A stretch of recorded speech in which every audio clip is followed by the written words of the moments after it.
बिस्मिल्लाहिर्रहमानिर्रहीम। Welcome to IT for solutions. Web designing course में मैं एक बार फिर आप सबको खुशामदीद कहता हूँ और आप सीख रहे हैं एच टी एम एल का ये लैब 22 है। पिछले कुछ लैब से हम लोग कंट्रोल्स के बारे में पढ़ रहे हैं और हमने radio button control, label control, drop down list, check boxes, radio buttons, इस तरह के कुछ कंट्रोल्स ऐड किए थे। आज का जो हमारा वीडियो है वो है date time picker control in HTML। कि डेट टाइम पिकर कंट्रोल क्या होता है और उसे हम लोग HTML पेज में या वेबसाइट में किस तरह से ऐड कर सकते हैं। मैं उसकी एग्जांपल आपको देता हूँ। डेट टाइम पिकर ये कंट्रोल होता है जिससे हम लोग डेट सेलेक्ट कर सकते हैं, बाय डिफ़ॉल्ट खुद भी टाइप कर सकते हैं और इस तरह ड्रॉप डाउन लिस्ट से हम लोग इस कैलेंडर को शो करवा के यहाँ से specific date, specific month, specific year वगैरह सेलेक्ट कर सकते हैं। इस वीडियो में मैं अपना पुराना कोड ही यूज़ करूँगा। वेब पेज जो ये ऐड स्टूडेंट डिटेल्स का मैं बना रहा हूँ वही यूज़ करूँगा।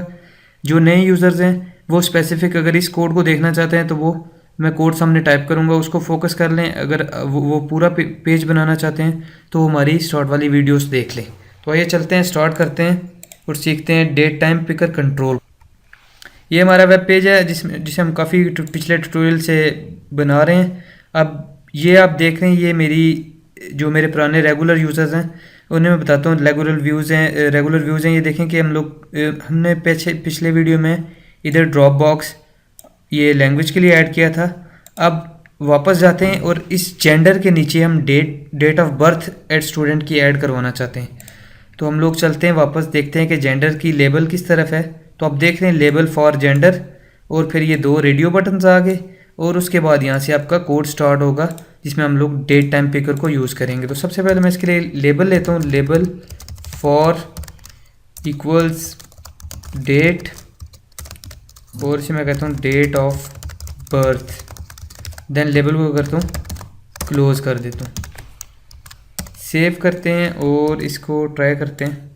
ये आपकी डेट ऑफ बर्थ की लेबल आ चुकी है। अब हम इसमें डेट यूज़ करेंगे तो क्या होगा, input type is equal to date, इस टाइम डेट होगा।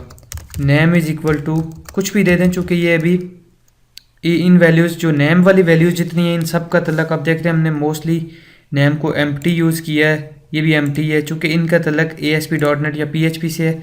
जब हम उधर काम करेंगे तो फिर इनको सीखेंगे।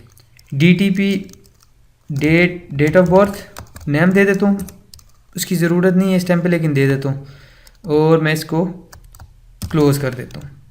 सेव करें और इसको रिफ़्रेश करें तो अब देख रहे हैं आपके सामने ये डेट ऑफ बर्थ का कंट्रोल आ चुका है। मैं यहाँ पे ख़ुद भी टाइप कर सकता हूँ 21 जनवरी 2018 खुद भी टाइप कर सकता हूँ। अगर मैं खुद टाइप नहीं करना चाहता तो ड्रॉप ये अप एंड डाउन एरो के साथ से इंक्रीज़ या डिक्रीज़ भी कर सकता हूँ।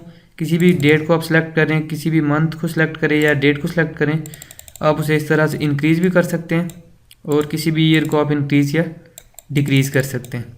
अगर आप ऐसा नहीं करना चाहते तो आपके साथ ये डाउन एक और डाउन बटन है, इसको क्लिक करें तो आप स्पेसिफिक कोई भी ईयर यहाँ से कोई भी ईयर और उसका कोई भी मंथ सेलेक्ट कर सकते हैं। यहाँ से आप नेक्स्ट ईयर में मूव होते हैं, नेक्स्ट मंथ में, और ये इस तरह से 2014 आ गया। इस तरह आप कर सकते हैं और दोबारा इसको यहाँ से हाइड कर सकते हैं। कोई भी डेट सेलेक्ट करें और क्या करते हैं हम लोग इसको ड्रॉप बॉक्स से फिर सेलेक्ट करते हैं और ये आपके पास 2018 है। मैं फरवरी सेलेक्ट करता हूँ और एक 20 डेट सेलेक्ट करता हूँ। तो अब देखिए हमने कितनी आसानी के साथ, बजाय इसके कि हम खुद टाइप करें और फिर कोई यूज़र किसी फॉर्मेट में टाइप करे और कोई यूज़र किसी फॉर्मेट में टाइप करे, तो ये हमारी रिपोर्ट्स के लिए बहुत बुरा स्टाइल होगा। इसलिए हम लोगों ने बजाय इसके सिंपल टेक्स्ट बॉक्स यूज़ करने के या बजाय नंबर यूज़ करने के हमने इसको date time picker control use किया और उसके लिए हमने क्या किया, input type is equal to date, simple as that हमने सिर्फ इतना लिखा है। और ये अब देख रहे हैं थोड़ा सा बाकी कंट्रोल से लेफ़्ट लाइन है तो मैं इस लेबल के साथ आगे कुछ स्पेसिस ऐड करता हूँ। NBSP ये एक स्पेस के लिए होता है और इसको मैं कॉपी करके दोबारा एक स्पेस ऐड करता हूँ, सेव करता हूँ और रिफ़्रेश करता हूँ तो ये प्रॉपर अलाइन हो चुका हुआ है। उम्मीद है आपने इस वीडियो से बहुत कुछ सीखा होगा। मिलते हैं नेक्स्ट वीडियो में कुछ नए आइडियाज़ के साथ, तब तक के लिए अल्लाह हाफ़िज़, अस्सलाम वालेकुम।